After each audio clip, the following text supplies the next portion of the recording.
Les chercheurs en communication, les premiers, finalement, ont apparu dans deux secteurs de recherche. Un, c'est en anthropologie, puis l'autre en psychiatrie. Ça vient du fait, parce que souvent, on s'aperçoit de quelque chose quand c'est plus là. Donc, on s'aperçoit de la bonne nourriture qu'on peut avoir à la maison une fois qu'on a déménagé, ou des bonnes petites intentions une fois qu'on n'est plus là. Ou comme on voit dans les films, ben, on s'aperçoit qu'il n'y a plus d'air à respirer quand les voleurs ont retiré l'air du coffre-fort puis que le monde s'étouffe. Donc, je sais pas pourquoi, mais on a l'habitude de remarquer quelque chose quand elle n'est plus là. Puis quand c'est là, ben, on le remarque pas. On est fait de même. Donc, l'anthropologie, eux autres, c'est l'étude d'aller dans des cultures différentes. Donc, par leur périmètre, par leur champ d'études, eux autres, en partant, ils vont étudier qu'est-ce qui est différent d'eux autres. Puis en même temps, en psychiatrie, ben, eux autres, c'est la même chose. Mais eux autres, c'est déjà comme trop tard. Déjà, cela ne marche déjà plus.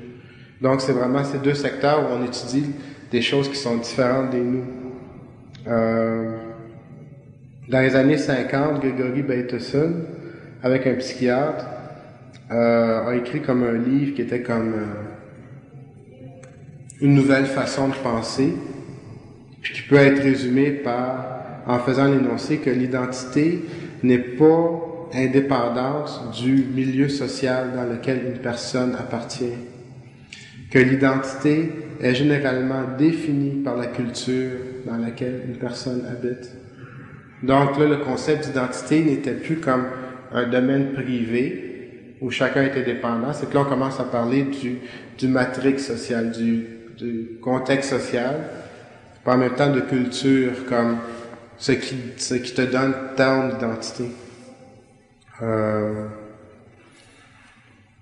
En psychiatrie, un autre exemple, c'est où on parle de la relation entre l'environnement et la personne. Il donne l'exemple à un moment donné, dans une salle d'urgence, il y a un homme qui arrive inconscient.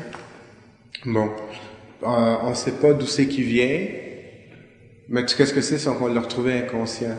On lui passe une batterie de tests, on trouve aucune maladie, il n'y a rien qui fait du sens.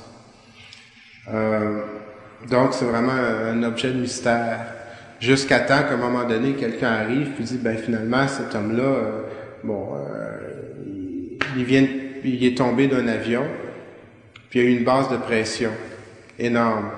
Ce qui a fait qu'il est devenu inconscient. Donc, c'est le changement de pression. Puis là, maintenant, ça explique toute sa situation, ça fait du sens.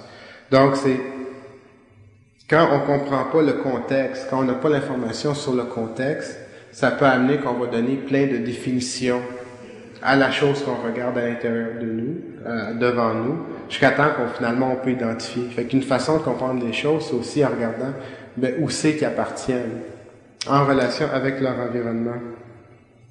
Et puis eux autres, justement, leur approche, c'est-à-dire, quand on regarde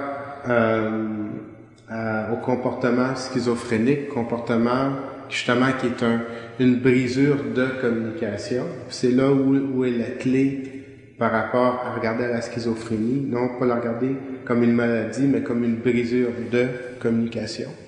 Comme on peut pas s'empêcher de respirer sinon on meurt, ben comme la communication est aussi vitale que respirer, ben on peut pas s'empêcher de communiquer. Donc le schizophrène, c'est quelqu'un qui va s'empêcher de communiquer. Parce qu'il peut pas s'empêcher, sinon il meurt, tout simplement. Malheureusement, c'est ça qui arrive aussi. Donc, cette nouvelle approche psychiatrique-là, c'est qu'il dit, au lieu de dire, pourquoi est-ce que cette personne a un comportement si bizarre et si irrationnel, ils vont se demander au lieu, dans quel contexte humain est-ce que cette façon d'agir serait la meilleure possible? Dans quel contexte humain est-ce que cette façon d'agir-là serait peut-être la seule possible? Donc, ils portent l'attention, ils enlèvent l'attention sur la personne, puis ils vont regarder, OK, ça fait pas de sens dans notre monde à nous. Mais il y a peut-être un monde où cette façon-là de parler fait du sens. Fait qu'au lieu de dire que lui, il a une maladie, on va peut-être essayer de découvrir, où c'est que lui, il fait du sens. Ça, un exemple qui est facile, simplement, c'est comme si t'es à l'opéra, puis à un moment donné, il y a un gars qui passe dans l'allée, puis il vend des peanuts, puis il crie peanuts. Il est pas à bonne place, simplement. Il devrait être plutôt au parc de baseball. Fait que ça, on le regarde, il dit, ce gars-là, il est fou. Mais si tu demandes, il y avait son Walkman, puis bon, il y avait ses verres fumés, il était perdu. Bon, donc lui, il appartenait au match de baseball, puis pas à l'opéra. Mais ça veut pas dire que lui, il est fou.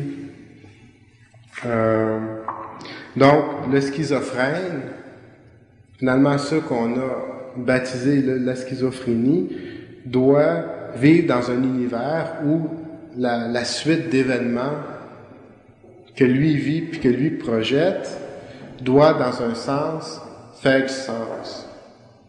Donc, on ne le regarde plus comme une maladie, mais on le regarde simplement comme un langage étranger, comme des coutumes étrangères. Donc, le but maintenant est de trouver où est-ce que ça fait du sens, au lieu de dire que lui possède une maladie. Puis c'est là que la relation entre la personne et l'environnement devient encore de plus en plus grande. Quand là, on lui donne une vérité. Donc, on ne regarde plus la personne en tant que quelqu'un ayant un microbe ou une maladie, mais simplement que cette personne n'est peut-être pas malade, mais elle est dans un autre contexte.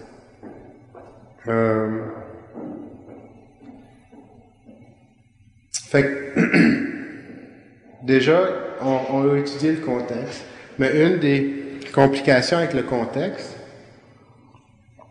l'environnement dans lequel on marche, puis on mange, puis on dort, c'est qu'il y a d'autres personnes dedans. Puis ces autres personnes-là, souvent, ils font plus de troubles que d'autres choses, parce que c'est bien compliqué des autres personnes. Fait que c'est quoi? Déjà, on regarde le contexte avec l'environnement. Bon. L'environnement, il bouge pas. Fait que ça, c'est correct. On peut le regarder. Mais là, les autres personnes, c'est quoi leur relation, justement, avec la communication, avec les autres personnes? R.D. Laing, qui faisait de l'antipsychiatrie dans les années 60-70, qui a commencé, surtout, qui a popularisé la psychiatrie de famille. Donc, il amenait toute la famille dans le bureau, et non seulement isoler une personne. Il disait que chaque relation amène une définition de soi-même par l'autre et une définition de l'autre par soi-même. Donc, qui on est reflété par ce que la personne en face de nous nous reflète de nous-mêmes. Donc, c'est plus comme on est les seuls à définir qui l'on est, mais notre propre sens d'identité est défini par l'environnement, par la personne qui est en face de nous. Chaque relation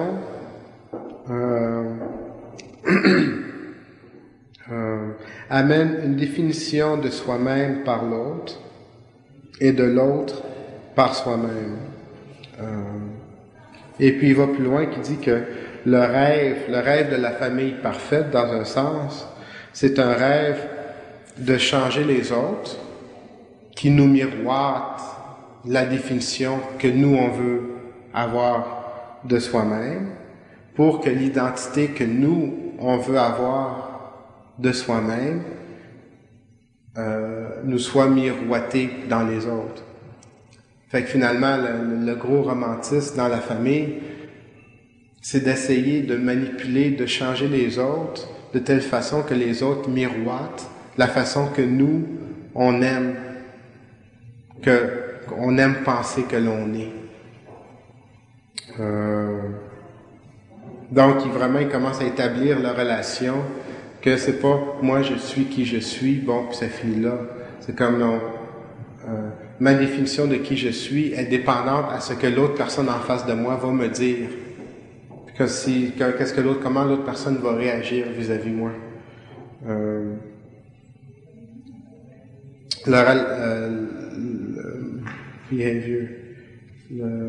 Les attitudes, les comportements de chaque individu dans la famille est reliée et dépendante au comportement des gens qui sont là. Chaque comportement est une communication, donc influencé par l'autre. C'est là que le thème de la communication, c'est un comportement, finalement une attitude, c'est claquer la porte, se taire, ne rien dire, ou crier à toute voix. C'est un comportement, c'est une attitude, c'est des informations.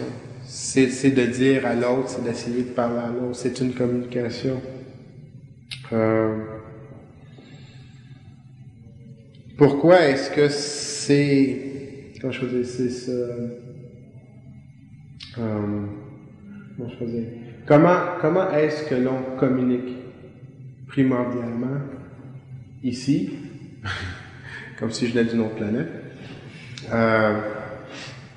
Ça se donne que c'est par le langage, parler et écrit. Ça aurait pu être autrement. Des cultures plus anciennes, c'est olfactique. Mais même ça, en Suisse, à travers les montagnes, il y a le langage sifflé, qui permet de quelqu'un d'une montagne à parler à quelqu'un à une autre montagne. Ah, il y a les tam-tams. Oui, les signaux de fumée. Donc, d'où ça vient, ça, encore, je peux pas le dire. Mais qu'est-ce qui prime le plus dans notre société, c'est le langage parlé et le langage écrit. Ça, c'est comme on n'a pas le choix. Fait que si la communication est basée sur ça, ben c'est normal que la première chose qu'on peut remarquer de quelqu'un qui ne peut pas communiquer, c'est une brisure de langage. Donc, si on parlait, je sais pas, si on parlait avec les orteils, je suis sûr que le schizophrène, ce serait le premier à bouger les orteils tout bizarres. Pour pas qu'on le comprenne. Puis, si on parlait avec les cheveux, ben, le schizophrène, ce serait peut-être celui qui s'arracherait les cheveux ou qui les mettrait plein de couleurs différentes. Donc, c'est pas un hasard que la première chose qu'on remarque du schizophrène, c'est le langage. Donc, c'est pas que c'est conscient, mais justement, c'est que ça a une fonction en soi. Ça a la fonction de protéger, justement. Parce que comme on ne peut pas ne pas communiquer, puis que le langage écrit et parlé est l'outil qu'on a inventé, ben le schizophrène, lui, s'il ne veut pas communiquer, il va transformer son langage de façon à ce que ça ne communique pas. Donc c'est pas un accident, c'est le langage. C'est vraiment, c'est parce que c'est comme ça qu'on communique.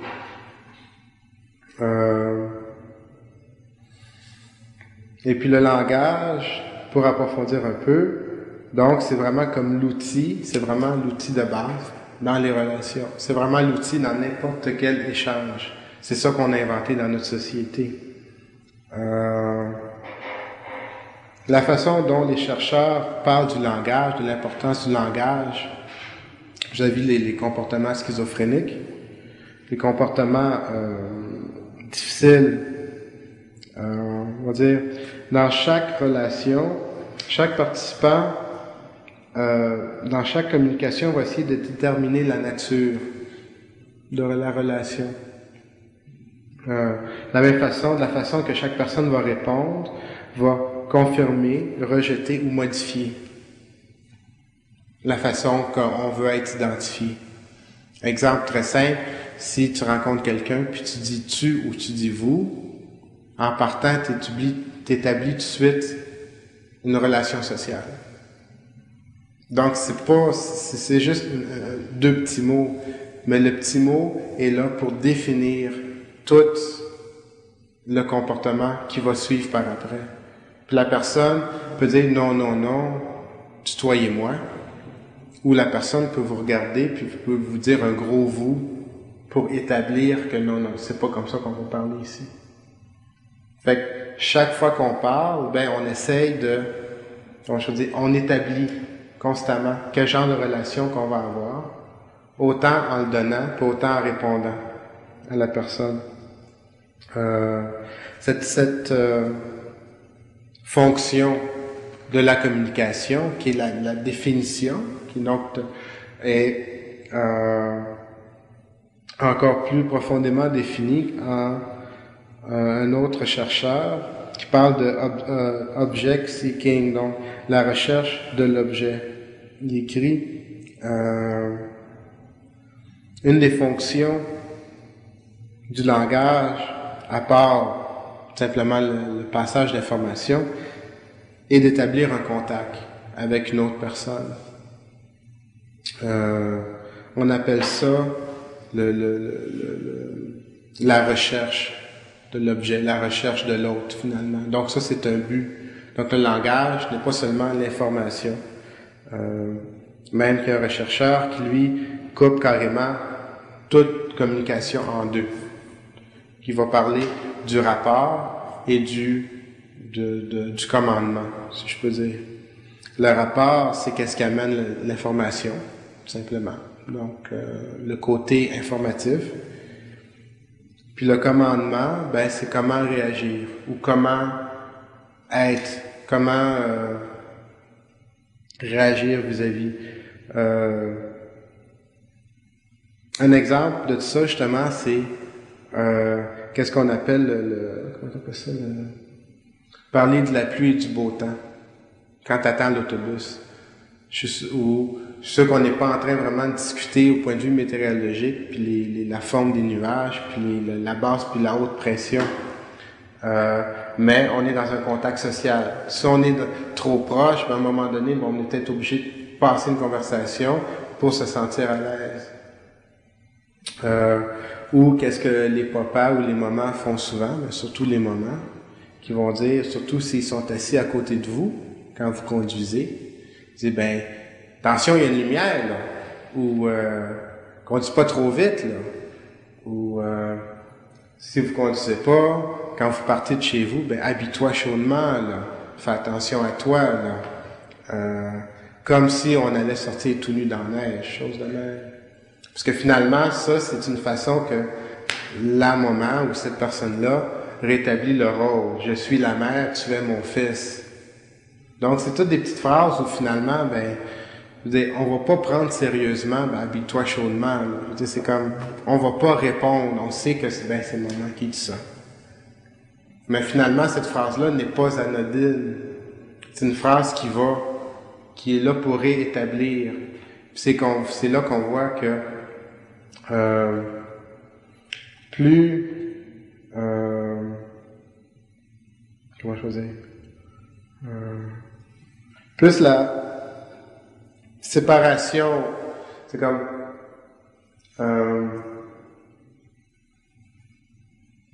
comment choisir, c'est comme il y a deux échelles en même temps. Plus l'information va être importante, plus le comportement, plus l'ordre qui va être pensé, plus l'idée va être importante. Puis plus l'information va être superficielle, ben plus on a le droit de se demander, ben finalement, qu'est-ce qu'elle veut cette personne-là? Puis c'est là qu'on se rend compte que justement, de l'importance du langage, de l'importance de la communication.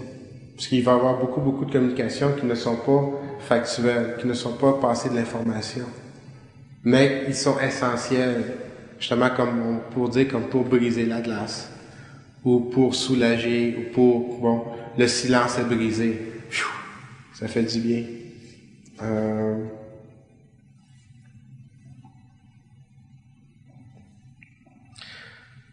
Donc, c'est par rapport, donc, maintenant que le langage, qu'on parle de langage, qui est un outil qui est vraiment essentiel, quand on parle de la personne qui est schizophrénique, ils vont considérer le langage comme que ce n'est pas nécessairement la manifestation d'un esprit qui est dérangé, mais que c'est peut-être la seule façon que la personne a trouvé à réagir. Donc, comme il a compris l'importance du langage, un langage qui va être dysfonctionnel, donc d'ailleurs c'est un mot qu'ils ont commencé à utiliser, Donc, on va pas chercher une maladie, mais on va simplement dire, ben, c'est dysfonctionnel. Ça ne remplit pas les fonctions pour lesquelles ça a été créé. Une autre façon que Lang en parlait, il dit que s'il y a un homme qui est sur une corde de raide, et puis, mon Dieu, qui est sur un unicycle, avec une main sur le siège, puis qui jongle comme ça, avec les pattes en l'air, ben, ça veut pas dire qu'il est pas capable de marcher sur ses deux pieds. Ça veut simplement dire que là, il est en haut, puis il est en train de faire son show. Donc, c'est considéré un peu le schizophrène comme ça aussi. Le schizophrène, c'est quelqu'un qui est comme, pour survivre, il a été obligé de se monter en haut sur la corde, de se mettre sur l'unicycle, de tout ça, puis il a les pattes en l'air. Mais ça veut pas dire justement qu'il est pas capable de marcher. Ça veut dire il y a des raisons, il y a des façons, des choses qui ont fait qui l'ont monté jusque-là. Fait que la raison, c'est de savoir, ben, pourquoi est-ce qu'il est monté là, justement? C'est quoi le contexte? C'est quoi la situation qui a fait que lui est obligé de se comporter comme ça? Donc, c'est pas qu'il possède une maladie, mais c'est plutôt dire, cette personne-là est très rationnelle. Elle n'a aucun déficit, mais elle parle un langage. Donc, il suffit de déchiffrer tout simplement le langage qu'il parle. Mais en même temps, ben, si c'est si rationnel que ça, si c'est simple que ça, ben, pourquoi est-ce que c'est difficile de ramener dans une conversation qui communique bien?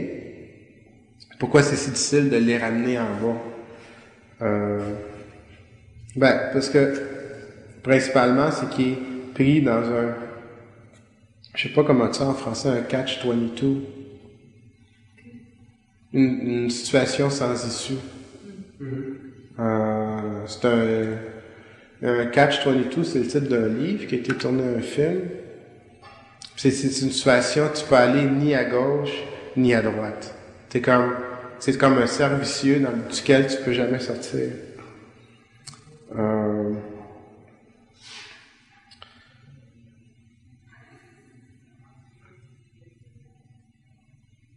Donc, cette personne-là est en haut principalement parce qu'elle a peur, qu'elle a eu mal. Il y a quelque chose qui a fait qu'elle est montée en haut, puis qui l'empêche de descendre.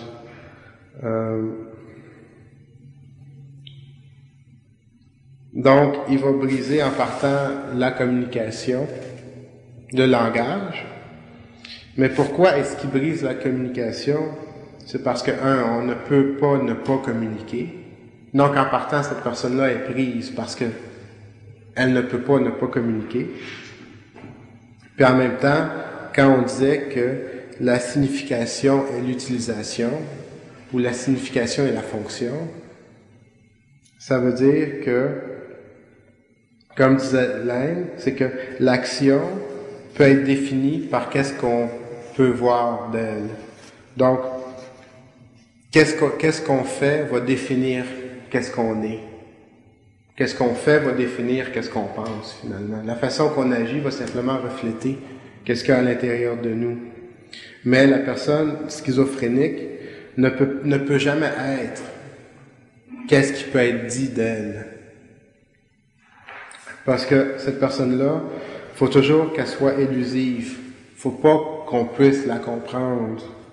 Parce que si cette personne-là était la façon qu'elle est agie, ben dans ce cas-là, elle serait sans défense. Puis n'importe qui pourrait l'attaquer, finalement. C'est ce que cette personne-là perçoit. Parce comme on ne peut pas ne pas communiquer, puis que la façon qu'on agit reflète qui nous sommes, ben cette personne-là est obligée d'agir d'une façon qui ne fera pas de sens. Parce qu'elle n'a pas de choix. Parce que si elle agit de la façon qu'elle se sent, mais dans ce cas-là, n'importe qui peut profiter de son état. Elle n'a plus de protection. Le problème avec ça c'est très logique. Fait qu'on peut dire, oui, bon, on a juste à rassurer cette personne-là, puis il n'y aura plus de problème avec ça. Mais justement, c'est qu'une personne qui est prise dans cette situation-là ne peut pas être consciente qu'elle est en train de faire ça. Parce que si elle était consciente qu'elle était en train de faire semblant, ben elle pourrait plus le faire. Donc, il faut que cette personne-là brise la communication. Et puis, à un autre niveau, il faut qu'elle brise la communication à l'intérieur d'elle-même, qu'elle est en train de faire semblant de ne pas communiquer. Donc, la personne elle-même ne peut pas se dire qu'elle fait semblant. C'est là qu'est la difficulté, parce qu'elle est... Donc, c'est rationnel, mais c'est rationnel à un point où cela ne peut pas être perçu. Donc, la réalité de sa situation ne peut pas être perçue. Puis finalement, pourquoi est-ce que cette personne-là, c'est quoi les raisons finalement? C'est quoi les contextes sociaux qui peuvent pousser à quelqu'un à monter dans un arbre puis à oublier? À monter en haut d'une corde puis à oublier sa situation? Et puis principalement, les trois rechercheurs, il y en a un qui parle de disconfirmation, donc de confirmer, déconfirmer. L'autre va parler de mystification, puis l'autre va parler de double bind, ou de la double boucle, si je peux dire. Mais ces trois expressions différentes, finalement, peuvent se résumer. Ils parlent toutes de la même chose. Puis principalement, c'est que ces personnes-là, à un moment donné, ils ressentaient quelque chose, donc ils vivaient quelque chose. On leur a dit de sentir quelque chose de différent, de contradictoire à ce que les autres ressentaient. Et puis en même temps, on leur dit de ne pas parler de la contradiction entre les deux. Fait que finalement, c'est comme on prend tout nu puis on te jette en dehors de la porte sur la neige, t'as froid. La personne qui t'a mis dehors t'a dit non, t'as pas froid, t'as chaud. Puis en même temps, t'a dit t'as pas le droit de me dire que c'est froid ou que c'est chaud. C'est comme, donc t'as pas la seule façon que tu peux survivre, c'est soit en niant ta propre expérience, donc en partant, tu te coupes tout de suite de qui tu es, ou de simplement carrément adopter la vision de l'autre, ce qui revient à la même chose aussi. Donc c'est une situation sans issue.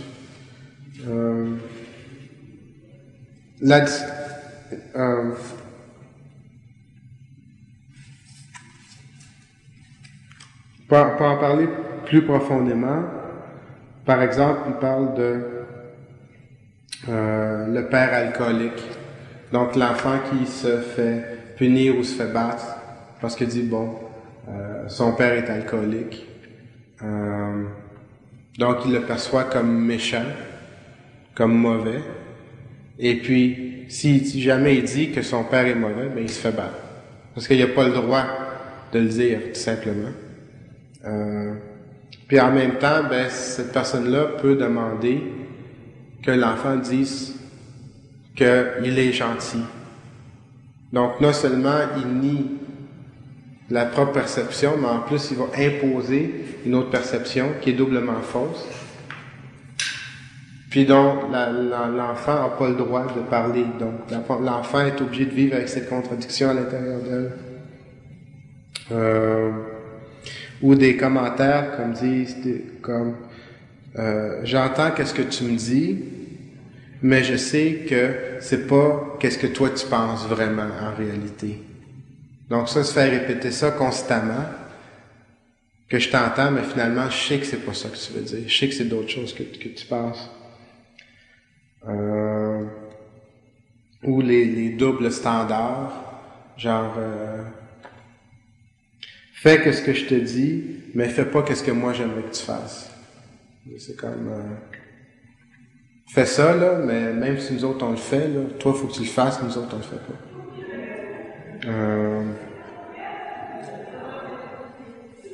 Avec toutes des choses comme ça, puis finalement l'inceste, l'abus sexuel c'est la même chose. C'est comme le pire, c'est pas le pire, mais c'est comme un où tout est inclus, puisque t'as la négation carrément dedans. C'est quelque chose qui t'attaque physiquement. qui attaque,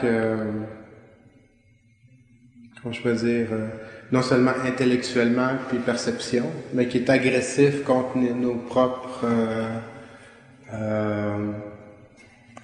sensoriels, le propre sensoriel. Donc, il faut le nier. Donc, c'est nier des émotions qui sont très fortes, qui sont très intenses.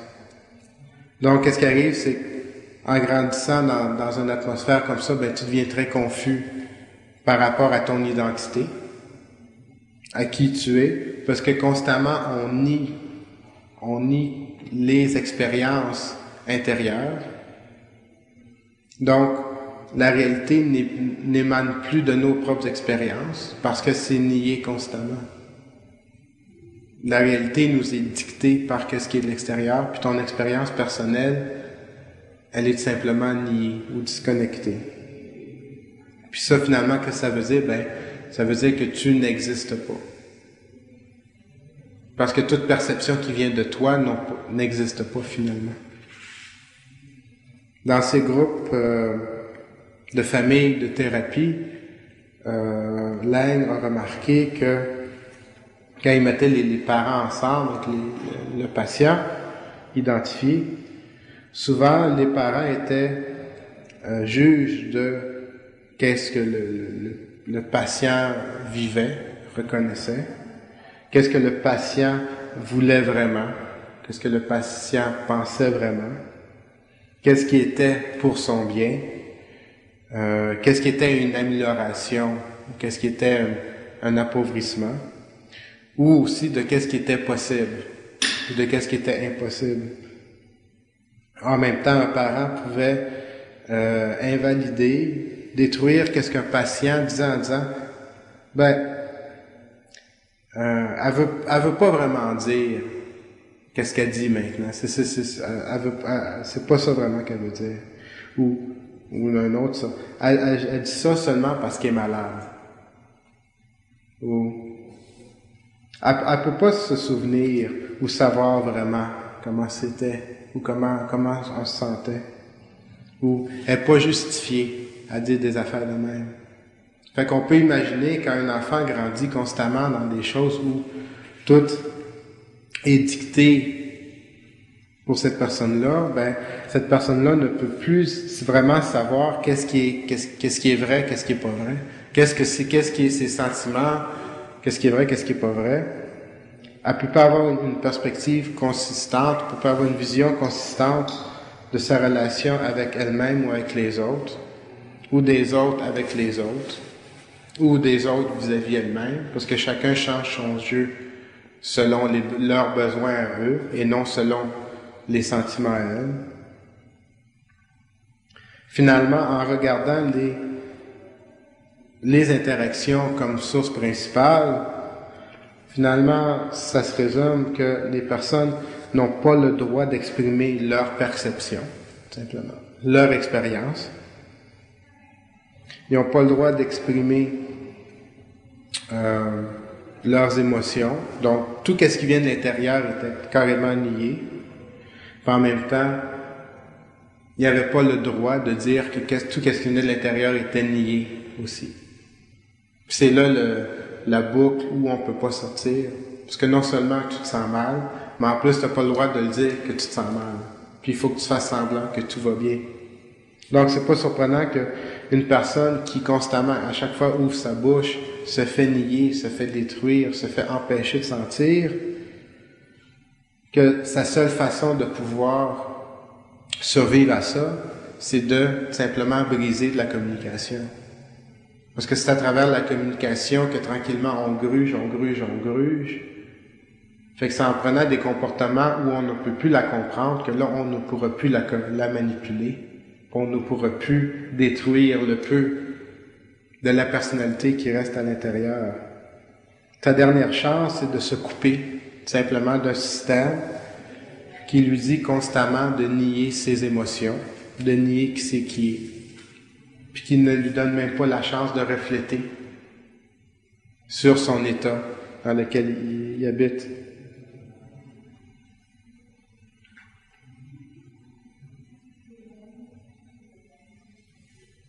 Puis une dernière avantage ou interprétation justement, quand on regarde les interactions, quand on regarde la communication, c'est que la communication, c'est quelque chose qui se passe dans le présent. Donc, la thérapie de groupe, la thérapie de famille, qu'est-ce qu'on regarde? Si on regarde pas vraiment le passé, mais on regarde est-ce que la personne respecte l'autre personne, est-ce que la personne écoute l'autre personne, est-ce que la personne est capable d'exprimer ses propres émotions, est-ce que la personne est respectée quand elle dit ses propres émotions. Donc, l'approche interactive, les théories interactives d'interaction, finalement, change le focus. Au lieu de découvrir, un traumatisme du passé, quelque chose de même, c'est qu'ils vont regarder dans le présent, est-ce que la personne est capable de s'exprimer, puis est-ce que la personne est en conflit avec les personnes dans son environnement, est-ce qu'elle est respectée ou non. Puis c'est à partir de là qu'on peut voir les comportements qu'elle a appris, puis les comportements qui sont possibles d'être changés. Donc, c'est une approche qui, au lieu de travailler sur l'origine d'un traumatisme, on va simplement regarder sur le système qui perpétue constamment le fait que quelqu'un ne peut parler ou ne peut pas parler. Dans une théorie des systèmes, dans ce cas-là, il n'y a plus de cause et effet. Ça n'a plus vraiment d'importance de savoir quand est-ce ce comportement-là a commencé. Parce que qu'est-ce qui est important, c'est de savoir pourquoi est-ce que ça se continue. Puis le pourquoi de ça, c'est dans le présent que ça se passe. La façon que la personne s'exprime, la façon que la personne prend ses libertés ou enlève ses libertés. Donc, d'étudier la communication, d'étudier la façon qu'une personne peut s'exprimer, d'étudier si une personne peut sortir qu'est-ce qu'il y a à l'intérieur vers l'extérieur, et inversement, comment les informations de l'extérieur sont traitées vers l'intérieur, permet de régler, permet de rétablir une communication qui va être saine, permet de rétablir une communication qui a été obligée d'être coupée, justement, par le défaut qu'il y a eu à un moment donné. L'important de tout ça, c'est que si on vient à ma corde, puis que tu as les deux bouts, puis que justement que la communication, c'est ça qui permet justement le tout de fonctionner. C'est ça qui permet la coordination de tous les éléments. Puis justement, c'est en étudiant où cela ne marche pas, ça a été finalement les personnes qui ont été classifiées de malades mentaux, qui au lieu de regarder comme étant un malaise ou une dysfonction de communication, la communauté rationnelle, scientifique, a pris une approche de couper tout en morceaux puis de dire que c'était des maladies. C'est une approche qui nous a pas aidé spécialement.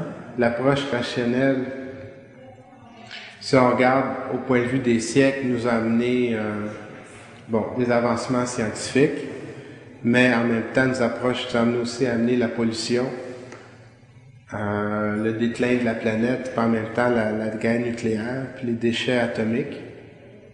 Donc, ce côté-là nous a pas vraiment aidés.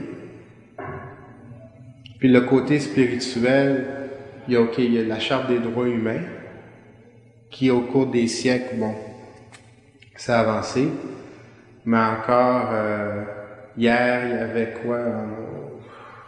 Israël, une ambassade juive qui s'est fait sauter quelque part en Turquie, ou je sais pas où. Mais finalement, c'est qu'il y a encore des guerres sur la planète, puis il y a encore des guerres religieuses qui sont simplement basées sur des différences spirituelles. Donc, autant on a avancé au point de vue rationnel, au point de vue logique, au point de vue maladie, technologie, mais ça nous a amené plutôt au bord de la guerre, la fin de la vie humaine, dans un sens. Ça nous amène proche de ça. Autant que la vie spirituelle, autant qu'il y a du monde qui se force les méninges pour penser, ben il y a encore des guerres, puis il y a encore des choses comme Ceausescu, puis il y a encore la Chine qui est prise sous des dogmes, puis tout ça. La différence aujourd'hui, c'est que ces guerres-là maintenant ont des armes. Donc, finalement, la seule façon que les deux ont pu fonctionner, c'est par l'autodestruction, au lieu de trouver une certaine harmonie. C'est pour ça que moi, je trouve important aujourd'hui de parler de communication, parler que finalement, ben, c'est la relation entre les deux, que c'est le côté communication, le côté pas nécessairement spirituel, mais que c'est le temps qu'on commence à regarder à la relation entre les choses, et non seulement les choses en soi. Pas qu'on cherche des maladies, mais qu'on cherche simplement des relations entre les choses. Puis peut-être justement que la façon que les malades mentaux sortent tranquillement du ghetto, qu'on cherche moins des maladies, ben justement qu'on va commencer plus à regarder à la façon amérindienne, à l'environnement, puis à l'union, que tout comportement, toute communication, toute interaction va toujours avoir un effet ailleurs, qu'on n'est pas des êtres indépendants qui se promènent, qu'on est tous attachés tout ensemble. Puis dans un sens, il y a un ancien poème de Lao Tse qui décrit bien ça, qui disait que les 30 broches d'une roue sont rattachées par le trou du milieu, et c'est ce trou-là qui permet à l'utiliser comme une roue. Que l'utilisation de la terre pour faire des vases vient du vide qui est au milieu. Que les portes, que les fenêtres dans une maison sont utilisées par leur vide. Donc, on est aidé par ce qui n'est pas pour utiliser ce qui est. Merci.